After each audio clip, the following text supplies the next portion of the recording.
What's going on, family? It's your guy, Derek P. Wells. And first, I want to let you know how grateful we are that you participated in Ignite Your Dream 2023.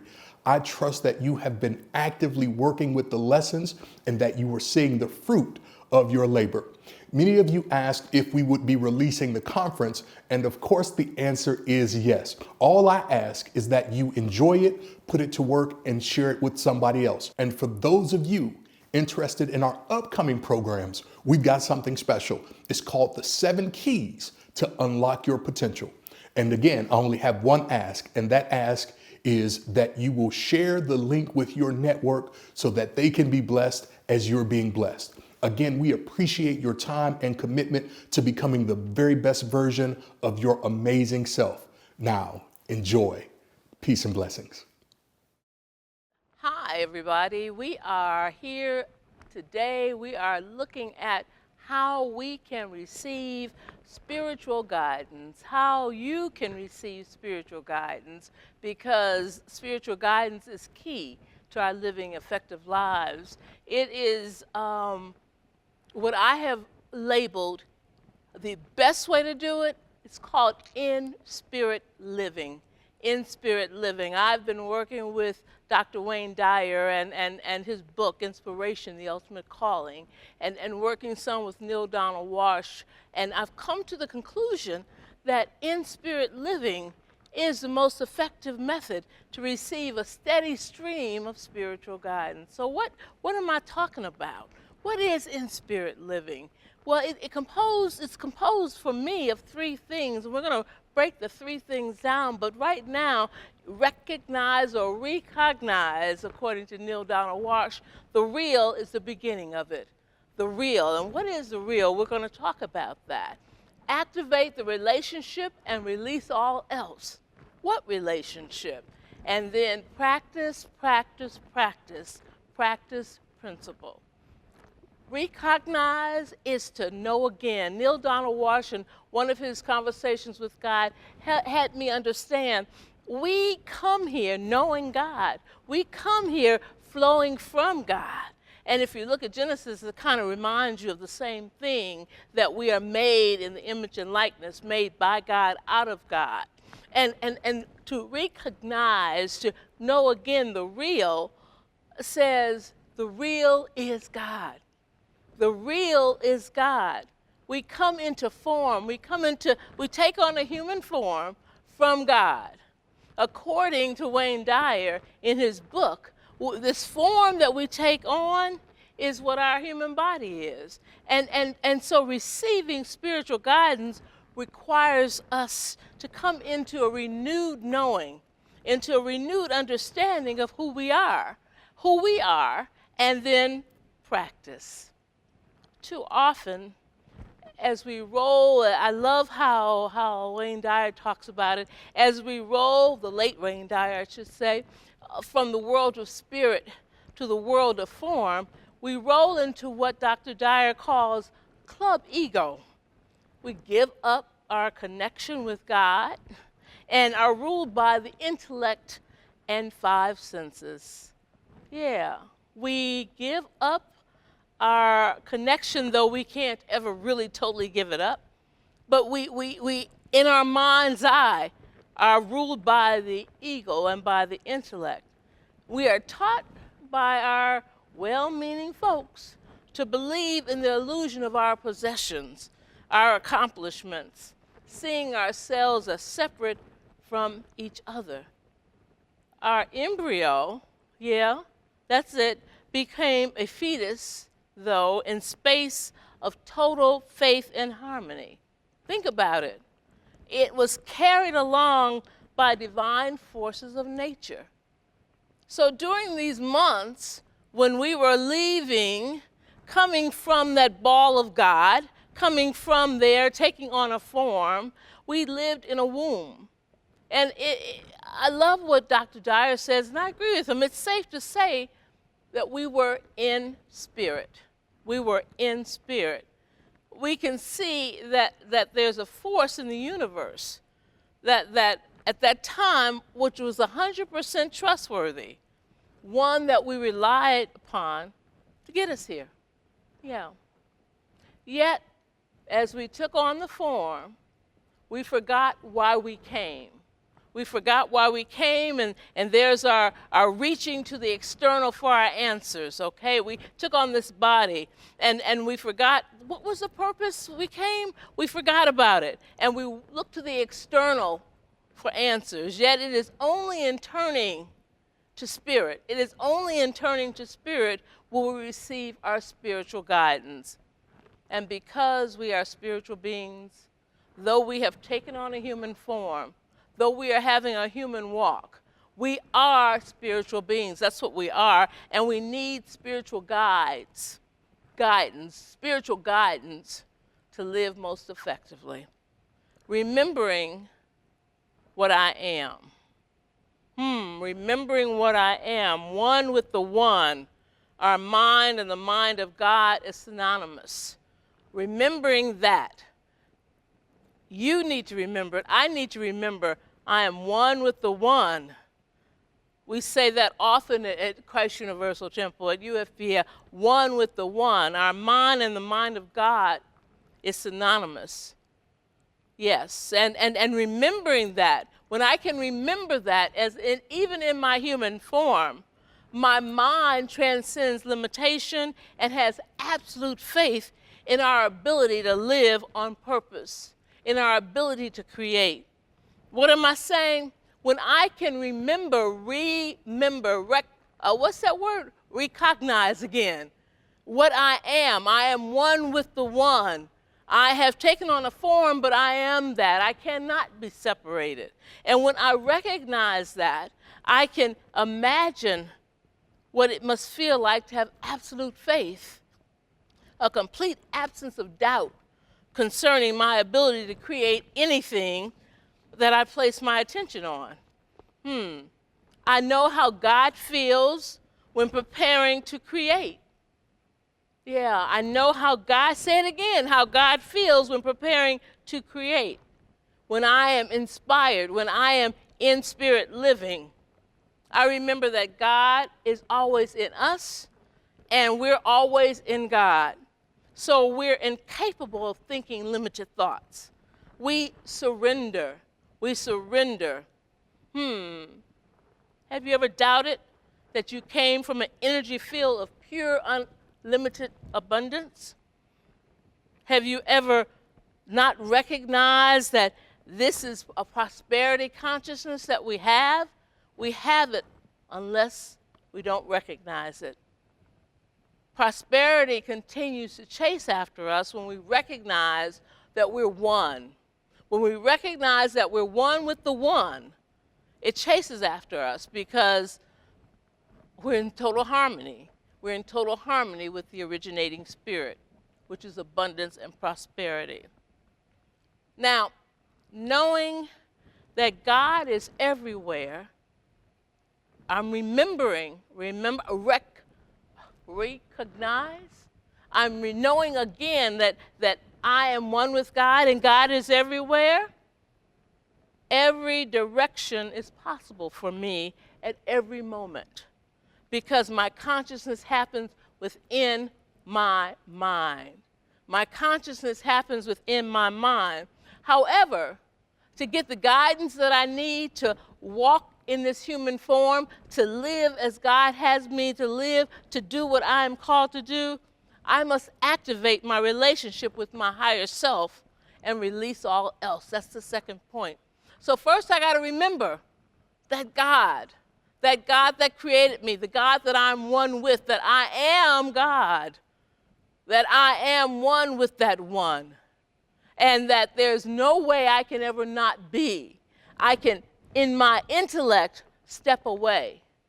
And when I step away, I am absolutely putting myself in danger of not getting the spiritual guidance that I want, that I need. However, when I step back, when I remember, when I recognize that I am one with God, then I activate my relationship with my higher self. I activate my relationship with my higher self, and that's with God, and I release all else. How do I do that? Meditation and prayer. meditation and prayer, not new, but to be practiced consistently, intentionally, intensely.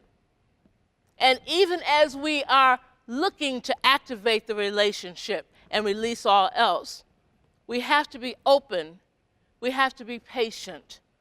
We have to be open and we have to be patient.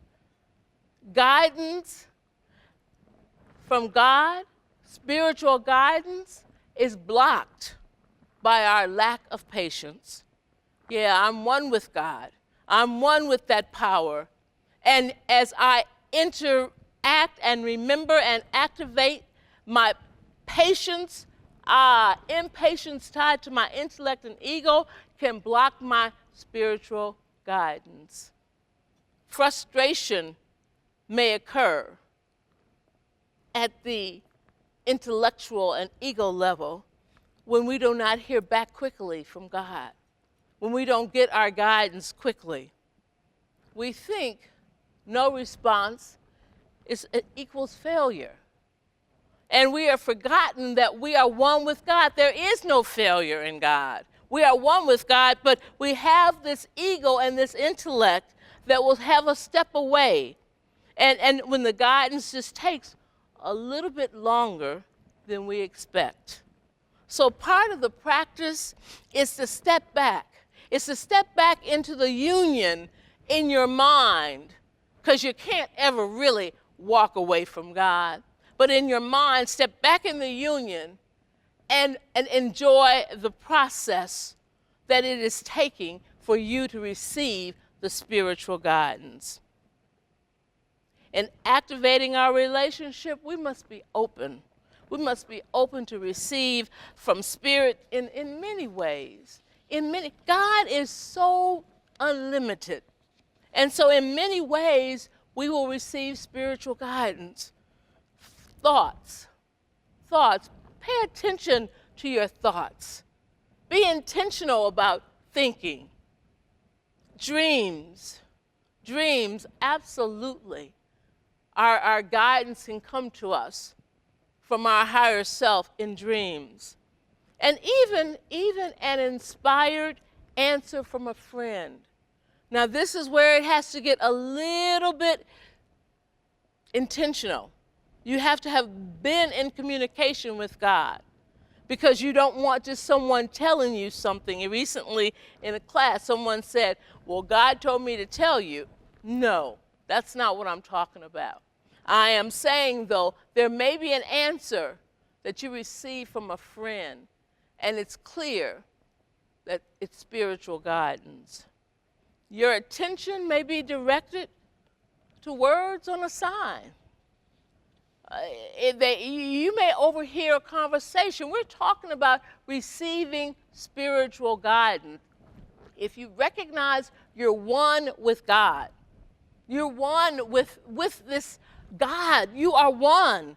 And so what you're looking to do is to communicate and receive from that which is you to you, so that you can live as you were created to live. You may, again, words on a sign, and as you look at them, it is clear that spiritual guidance is being given to you. Or overhear a conversation. Pay attention. Pay attention to be God-directed. Now, in activating our relationship, we need to validate our past successes. Yeah. We need to think on where your intellect received the info, received the idea. There can be a time when you were working through something and the idea came, and you were able to act on that idea. It was your spiritual guidance. And you will know that if you're in active relationship with your higher self. If you're meditating, if you're praying, if you're paying attention to your higher self, you are one We are one with God. We are one. The active engagement will bring about the spiritual guidance that we need. That's what God does with God. So when things are flowing in your life, things are moving in the flow, know that you are in the flow and recognize the spiritual guidance. It's not an accident. It's not a oops. The synchronicity of God is phenomenal. And it's for us to pay attention to it and to receive it and to live with it so that we may live the life that we were created to live. In activating your relationship, follow your spiritual guidance, even if you're unsure. Stay in meditation and stillness. Stay in meditation and stillness. Your grandmama told you to go into the silence. She told you to go into the prayer closet. Stay in meditation and stillness. Even if the guidance seems random and doesn't quite add up, stay in the relationship with your higher self. And then the third part of this receiving spiritual guidance is practice, practice, practice principle. Did I say practice enough? Practice principle. What is that? It's really a spiritual discipline. It's a spiritual discipline. Practice God's laws. What's that? Loving thoughts. Watch your thoughts and make sure that you are only allowing loving thoughts to occupy your intellect, your mind, your being. Loving feelings. Check any other feeling and recognize that it is absolutely not real. For only God is real. Only good is real. So you can release any other feeling that's not described as loving. What about loving words? Practice loving words and loving actions. Practicing those principles, practicing God's laws will keep you in relationship with God, with your higher self. What about practice continually acknowledging what you are? Can you look in the mirror and say, I am God? I love what Reverend Wells said a while ago. I don't care whether it's a big G or a little g. Jesus said, ye are gods. Practice acknowledging what you are. And as you acknowledge that, as I acknowledge that I am that, I can communicate with myself and I can absolutely receive the spiritual guidance that will be very effective for me to live as God has created me to live. What about thinking thoughts with God? Thinking thoughts with God. Practice that. Practice that. Practice as you would say, God is thinking about this thing. And think those thoughts with God. That's another form of meditation, another form of stillness.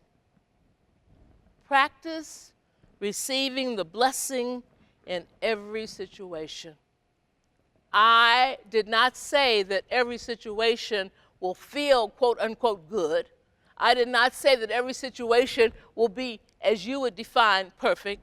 What I said was practice receiving the blessing in every situation. For indeed, we bring to ourselves only that which will bless us. We will work with our higher self and identify where is the blessing. We're talking about receiving spiritual guidance. Practice unconditional forgiveness. We want to be in the now. One of the only ways I can be in the now is to practice unconditional forgiveness. I want to be in the now so that I can hear in the conversation I'm having with my God, my higher self, I can hear the guidance, I can hear the instructions that I'm to follow to live a life What am I to do? I'm looking for ways to be like God. I'm suspending my need to be right. I'm suspending my need to be right so that I can be like God. And as I'm being like God, if that's my intention, I will be able to open myself up to spiritual guidance from God. In the midst of turmoil, in my practicing, I want to practice calmness. In the midst of turmoil, I want to practice calmness. I want to be independent of the good opinions of others. Oh, yes. We're talking about what I'm practicing. Practicing principle. I am only concerned about God's opinion of me, of my higher self, so that I can get the advice, the spiritual guidance. So I will be able to practice and to be willing to accept the disapproval of others. We're talking about a practice of principle, so that the relationship that I have established with my indwelling God that I am one with, can flourish and I can receive spiritual guidance. I know that we need nothing to be inspired for in-spirit living. We need nothing to be inspired for in-spirit living. But we need to remember, in-spirit living is a direction we take rather than a destination to be reached. And it is the key. Our remembering God is one with us, and we're one with God. Our absolutely activating the relationship and releasing all else. Our practicing principle. All of those so that we may have what we know as in-spirit living as a normal part of our life. Remembering that in-spirit living is a direction we take rather than a destination to be reached. And it is the key. In-spirit living is the key to our receiving spiritual guidance, receiving wisdom from God. And so it is. I hope you enjoyed that presenter. And as I imagine you already know, the Ignite Your Dream Conference is just the beginning. We are launching our online community, and we know it as the CUT Collective. You can join the collective from anywhere around the world. And in addition to the dynamic lesson sermons you get each and every Sunday morning, you'll be able to get content that's created especially for you. And the next amazing offer we've got coming is our 7 keys to unlock your potential. And that series begins real soon. So sign up for the collective today and tell at least 5 friends. When you come to the collective, you get to come as you are, but I promise you, you won't stay as you are. There's no cost to join, and so it's easy to become a part. Let's go. Let's make great things happen.